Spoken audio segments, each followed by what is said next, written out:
The silver squeeze is on. It's on, and I cannot be more excited to hear about this and to see this happen. Now, you might not know what the silver squeeze is.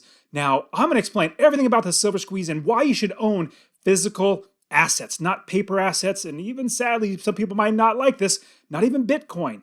Physical assets are what's going to be making you wealthy and also be able to transfer that generationally down to your children and grandchildren. Now, hey guys, my name is Dustin Heiner with Master Passive Income, and I want to show you how to quit that JOB, that just over broke job, by investing in real estate, having passive income in every single way possible so you don't have to work for somebody else. Now, the silver squeeze is something that is almost like it rarely happens. It happened, I think, in 1970 was one time. The Hunt brothers, if you've ever heard of them, you could do a quick search for them. The Hunt brothers started gobbling up all the silver on the market, basically buying loads and loads of silver. And the reason why is because they knew and realized that the price of silver is absolutely manipulated. You heard that right.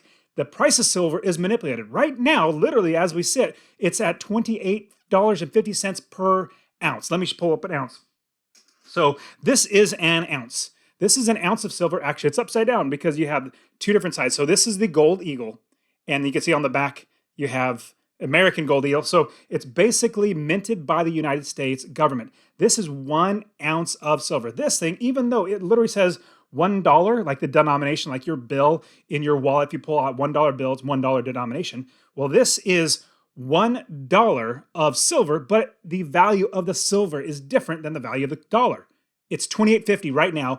They're saying with this silver squeeze, it could go up to 50 or even 100. Some people are saying, well, I really wanted to go to 1,000. Well, thousands would be a lot, but it might get there. Now, the silver squeeze, like I said, back in the 70s with the Hunt brothers, they gobbled up all the silver. Now, when the silver is taken off the market, it becomes more of a commodity where more people want it because they can't get it because it's all gone.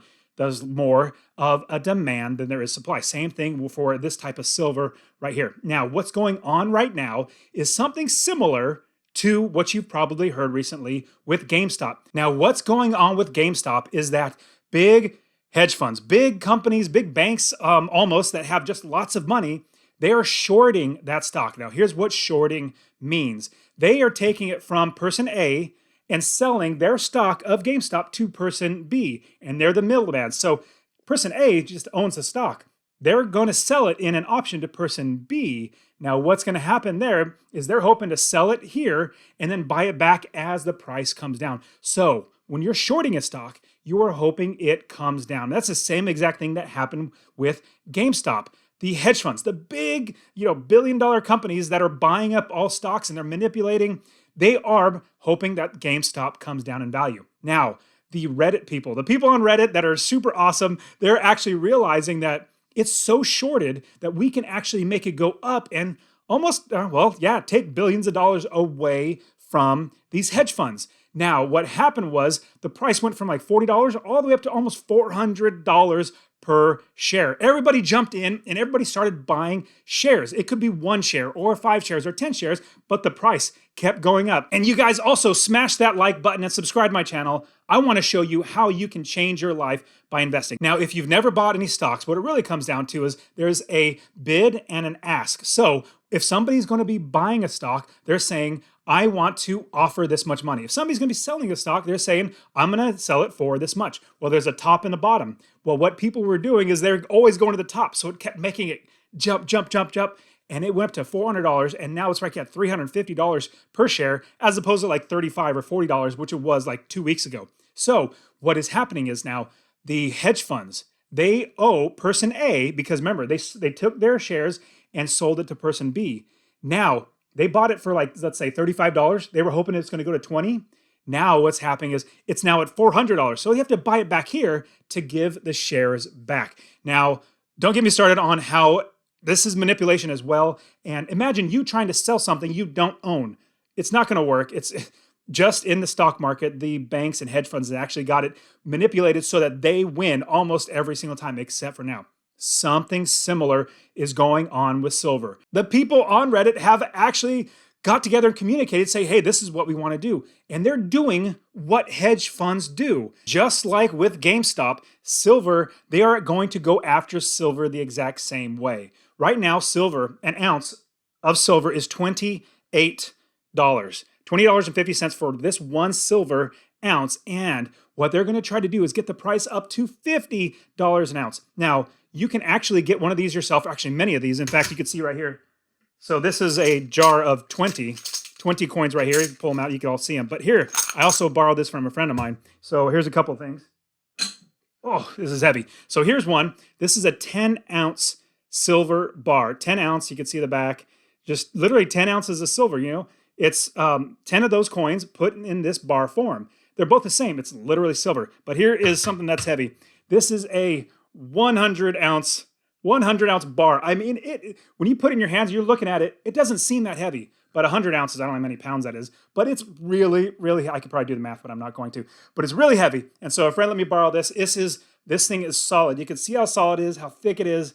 Super awesome. Now, with this silver, we can just go off the street to a coin dealer. Now, if you're going to be buying silver or gold, you just go to a coin dealer. They actually sell these things and you can buy them. I didn't know this until I realized, oh my goodness, we can buy silver, we can buy gold. Let's go do it. And now what I want to show you is that owning physical assets is going to be the right way to do this. Now, with this silver squeeze, what you really want to do is own actual silver like this and like this. You really want to own the actual silver. Now, if you own paper, like if you go into, there's a mutual fund, I don't know, it's a mutual fund. It's basically a fund where it has silver in it and it's a piece of paper that you can invest into. You can put money into a stock, like it's called SLV. It's not really, really good. I personally don't. I'm going to buy the physical asset here. Now, with this silver squeeze, it's showing us that things like gold, things like silver, gold, real estate, physical assets are going to be what's going to hold us longevity-wise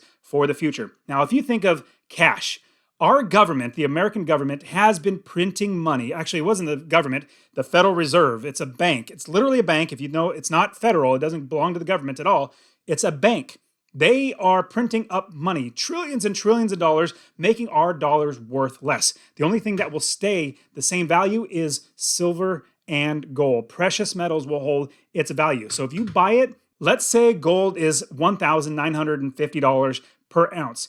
You spend that money now, almost $2,000 to buy 1 ounce of gold. Well, that gold will hold its value. Now, the price of gold might go up and down because of the fluctuations and the manipulations of the market, but the value of that gold will always stay the same. Gold has been around forever. From beginning of time, when God made the world, he created gold. Same thing with silver. And it will continue down the line. So you know for certain gold will still be there. Now, your cash, if you hold on to cash, you're going to be losing money because inflation is going to come. You can't print trillions and trillions of dollars or literally go into a computer, change a $1 billion to $100 trillion, which is what they do. They just go and make a couple keystrokes and they got extra money.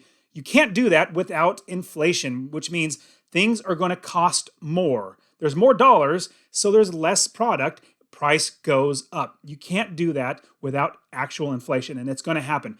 Now, with inflation, your money gets lower in value.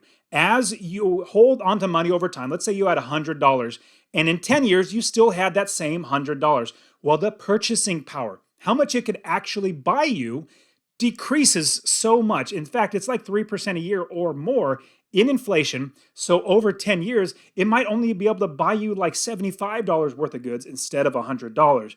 Now, if you have physical silver or gold, it holds its value. So your cash will lose its value over time. But if you have physical silver and gold, it won't, because the value of itself is intrinsic. This is its self-value, not a dollar, or not what the government says it's worth. This itself has value, as well as the entire world knows that this is valuable. Now, another thing that is not physical assets would be considered something like a stock.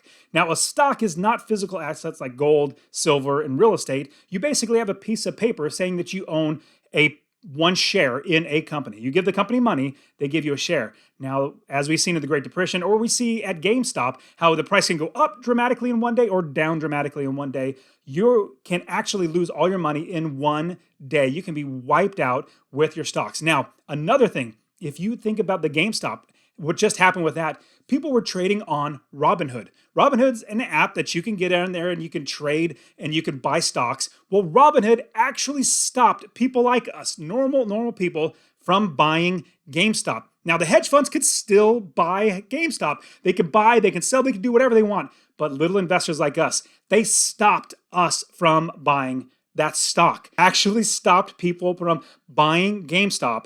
That makes it, I believe, criminal that you're allowing one group of a class of people, the wealthy hedge funds, you are allowing them to buy and sell, but the little people like us, the one individual person, stopping them from doing something that is, you're letting other people do, that's criminal. Now, our current government literally called up Robinhood and said, you better stop my hedge funds from losing money. You better stop everybody from buying GameStop. Well, that's criminal. Our government should not be picking winners and losers. Hey, these bankers, let's make sure they make money. Oh, I'm not going to keep going down the road. I can get more and more upset. But you can see how the government or an app can literally shut everything down on you. If you don't have access to it, like I would literally have, I borrowed this from a friend, but if I would literally have access to this or this 100-ounce right here, I would literally have access to it and it's mine. Nobody can take it from me unless they break in and steal from my friend's house. But what I'm saying is if you don't own it, physically have it in your hands, what's going to happen is it can be taken away from you. And something else that you might consider as an asset, but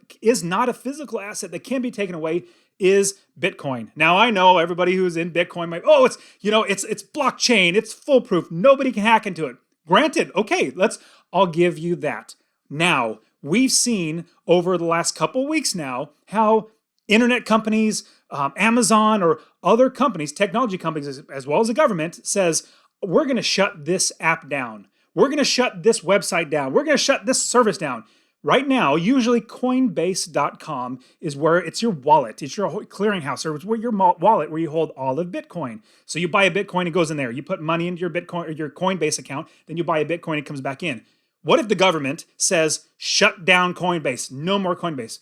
Sure, you might still have the Bitcoin, but your wallet's gone. What is the deal with that? Or Amazon says, you know what? I don't like you anymore. We're going to come out with our own. We're not going to let you have our servers. You're not going to let you use it. They can shut everything down. Or what if an apocalypse happens? Zombies are coming around and there is no electricity. There's no Coinbase. There's no nothing. You literally don't have electricity to trade that Bitcoin. That's not a physical asset. Now, this is absolutely physical. Imagine if it was gold. Like this would be, I don't know, like $10,000, no, like $20,000 if this was gold. Right now, I think this is like $200.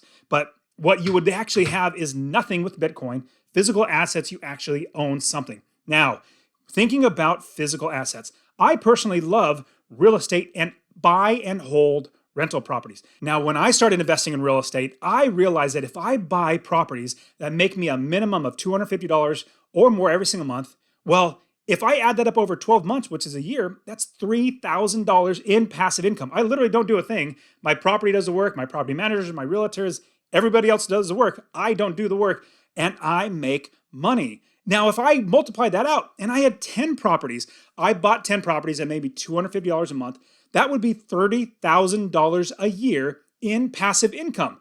250 times 10 is $2,500 and $30,000 for the entire year.